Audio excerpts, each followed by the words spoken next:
টাকার যদি আমরা এখানে চাল ডাল অন্যান্য ত্রাণ সামগ্রী নিয়ে আসতাম, এখানে পুরো বাজারে তাক ভরে যেত। তাহলে অর্থাৎ এটা না দিয়ে আপনাদের কষ্টটা লাঘবের জন্য আমরা সরাসরি প্রেসিডেন্ট মহোদয়ের নির্দেশনা হলো আমরা প্রত্যেককে, অর্থাৎ আজকে হয়তো আনুষ্ঠানিকভাবে কয়েকজনকে ডেকে দিচ্ছি, আপনাদেরকে এইভাবে যাতে কষ্ট করতে না হয়, আমরা হয়তো এলাকা ভিত্তিক বা আর ছোট পরিসরে আমরা ক্রমান্বয়ে এই মাসে এগুলা দিতে থাকবো। এই মাস ব্যাপী পাবেন।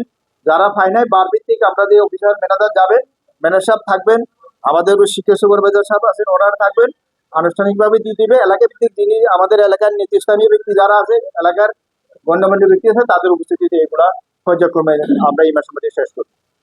এর পাশাপাশি দ্বিতীয়ত হচ্ছে যারা ক্ষতিগ্রস্ত, আপনাদের জন্য এখানে আমাদের মাথা পিছু 10,000 টাকা করে এক ভাই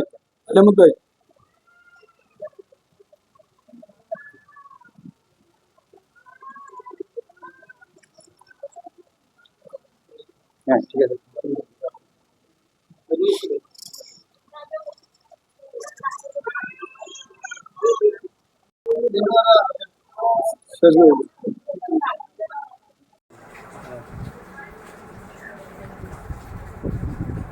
আসসালামু আলাইকুম।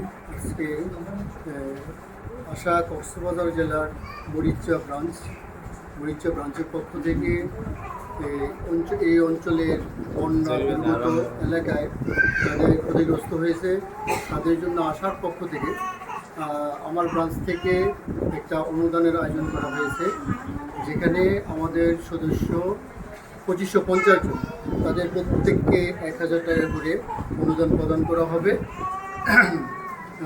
এবং এই অনুদানের পাশাপাশি যারা বন্যায় ক্ষতিগ্রস্ত হয়ে আর্থিকভাবে ক্ষতিগ্রস্ত এবং যাদের বাসাবাড়ি অথবা কৃষি জমি ক্ষতিগ্রস্ত হয়েছে, তার জন্য একটা সুদবিহীন পুনর্বাসন ঋণের ব্যবস্থা করা হয়েছে।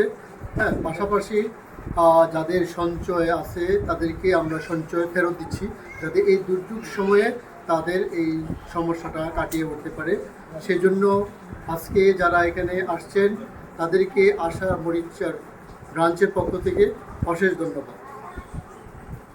আশা মরিচা ব্রাঞ্চের পক্ষ থেকে 2550 জনকে 25,50,000 টাকা অনুদান প্রদান করা হচ্ছে। আমাদেরকে সবাইকে আমাদের ঘরবাড়ি অনেক ক্ষতিগ্রস্ত হয়েছে, সেজন্য আমরা সবাইকে 1000 টাকা করে আমাদের মালিককে সাহায্য দিতেছে। সেটার জন্য আমরা অনেক খুশি, অনেক আমাদেরকে অনেক সাহায্য করছে। আমরা আশা ব্যাংকেতে আমরা অনেক ধন্যবাদ দিচ্ছি।